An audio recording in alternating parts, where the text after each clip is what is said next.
I want to start with a question that might sting a little. If I charged you $1 every time you apologized for something that wasn't actually your fault, how much would you owe me by the end of this week? Really think about it.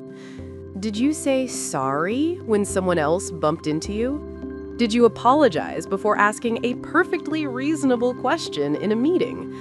Did you throw out a sorry just because a silence went on a beat too long and you couldn't stand it? Look, I get it. We're taught that being polite means being accommodating, but somewhere along the way, a lot of us crossed a line. Politeness became something closer to erasure. It became less about manners and more about survival. Today, I want to tell you about Elena, but honestly, this story is probably about you, too. It's about why some of us can't stop apologizing, where that instinct comes from, and what it takes to finally claim your own voice. Elena had a strange problem. She was vanishing, not literally, but in every way that mattered. She was still showing up to work, still meeting friends for coffee, still going through all the motions. But the real Elena, she was buried under an avalanche of sorries and I don't mind and whatever you want is fine. If you've ever felt like a guest in your own life, like you need permission just to exist, you'll understand what was happening to her. If you met Elena, you'd probably think she had it together.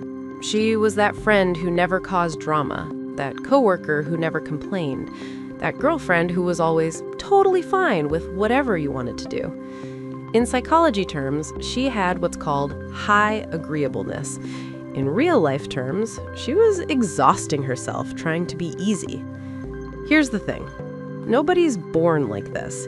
Babies don't apologize for crying when they're hungry. Elena learned this behavior somewhere along the way. Therapists call it the Fawn response. You've probably heard of fight or flight. When we're threatened, we either face the danger or run from it. But there are actually two other survival responses: freeze and fawn. Fawning is when you try to please your way out of danger. It's the part of your brain that says, if I'm useful enough, I'll be safe. If I'm agreeable enough, I'll be loved. If I make myself small enough, maybe I won't be a target. Elena thought she just had good emotional intelligence, and yeah, she could read a room like nobody's business. She knew her boss was stressed by the way he typed on his keyboard. She could tell her boyfriend was upset by how he set down his keys. But every time she sensed tension, her brain hit the panic button. Fix it, smooth it over, make it better, apologize. She wasn't trying to be some kind of saint. She was trying to control her environment.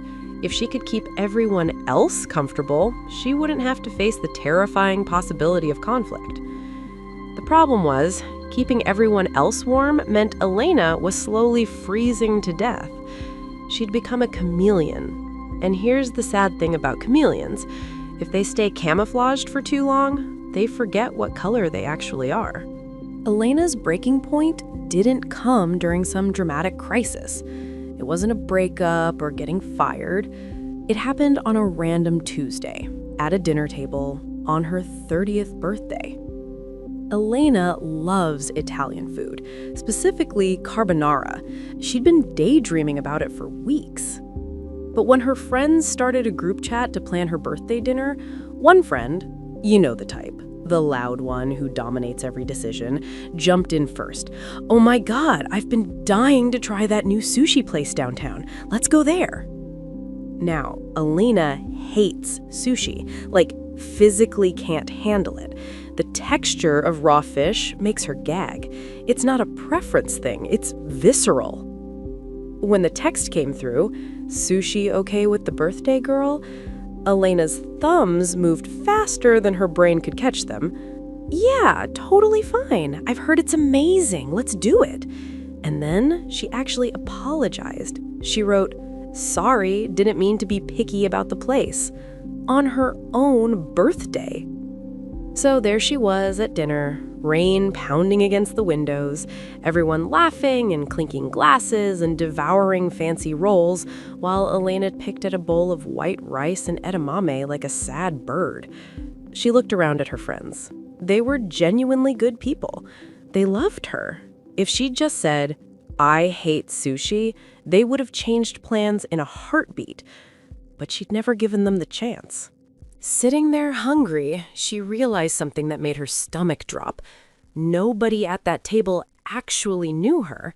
They knew Easy Elena, the avatar she'd created, the version that never had preferences or needs or opinions that might inconvenience anyone. And suddenly, she felt this wave of anger.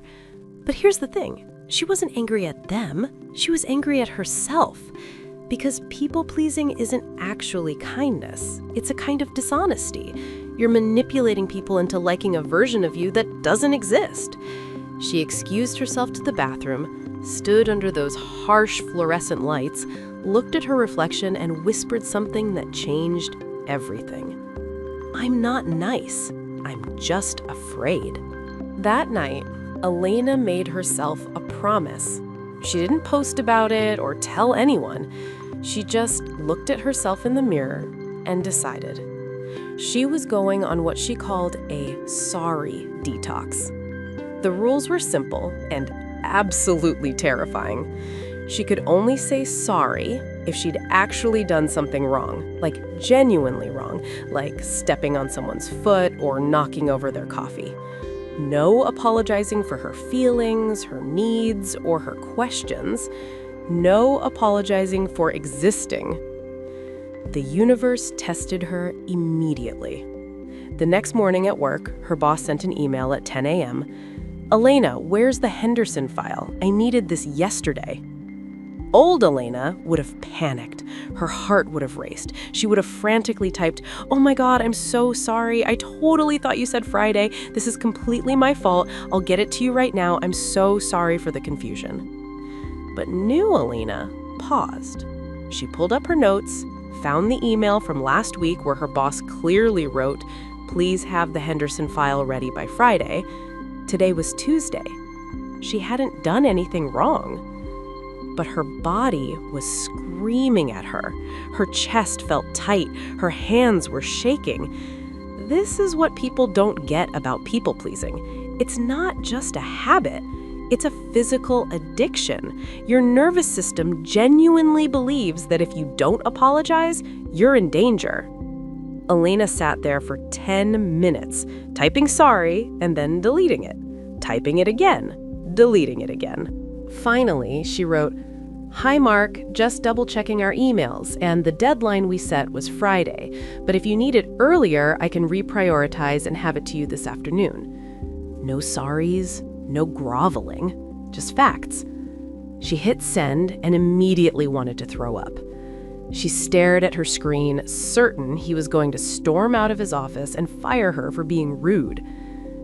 5 minutes later, "Okay, thanks. Friday works." That was it. The world didn't implode, lightning didn't strike. And in that moment, Elena learned something huge. We teach people how to treat us. By constantly apologizing, she'd been teaching her boss that she was disorganized and submissive. By stating facts clearly, she taught him she was competent and professional. Over the next few months, Elena started paying attention to her words. She realized sorry was just verbal padding she used to soften her entire existence. She started replacing apologies with something more powerful, gratitude and directness. Here's what she figured out. You might want to remember these. When you're late, old way, "Oh my God, I'm so sorry I'm late. Traffic was insane. I'm the absolute worst." New way, "Thanks so much for waiting." See the difference? One is about your guilt. The other acknowledges their patience without degrading yourself. When you have something to say, old way, "Sorry, can I just add something real quick?" New way, "I have a thought on this," or "I'd like to add something." When you need to say no, this was the hardest one. When a friend asked her to help move apartments on her only day off in weeks, old Elena would have said, "Oh man, I'm so sorry. I wish I could, but I have this thing and I feel terrible. I can't make it this weekend, but good luck with the move." No elaborate excuse, no guilt trip. Her no was a complete sentence. Was it easy? Hell no. Every single time, she felt a spike of adrenaline, she felt mean, she felt selfish, she felt like she was breaking some unspoken social contract. But she kept going, and slowly, something incredible started happening. Her relationships shifted. People stopped talking over her as much. Friends stopped assuming she'd just go along with whatever they wanted. She lost her reputation for being nice, but she gained something infinitely more valuable. She became real. I need to be honest with you here. This isn't some feel-good story where everyone applauded Elena's boundaries and everything got magically better. When you stop people-pleasing, you disrupt an entire ecosystem. Remember that friend who picked the sushi place? The dominant one? She did not like new Elena. She told Elena she'd become stuck up and difficult to deal with. Why? Because Elena was no longer convenient. She was no longer a supporting character in someone else's story. Elena lost that friendship, and it hurt. She cried about it. But eventually she realized something. She hadn't lost a friend. She'd lost a customer. That person had been consuming Elena's compliance. Once the supply ran out, the relationship ended. This is what real emotional intelligence looks like. It's being able to tolerate the discomfort of being disliked so you can preserve the peace of liking yourself. She started thinking of self-love as a bridge, and sometimes when you cross that bridge, you have to leave certain people standing on the other side. The space those people left, Elena filled it with new people, people who respected her no, people who asked, "What do you want to eat?" and actually waited for her answer, people who didn't need her to be small so they could feel big. Elena's still figuring it out. Sometimes when she bumps into a chair, she still apologizes to the furniture. The reflex runs deep. But she's not a guest in her own life anymore. She's the one who owns the place. So here's what I want to leave you with.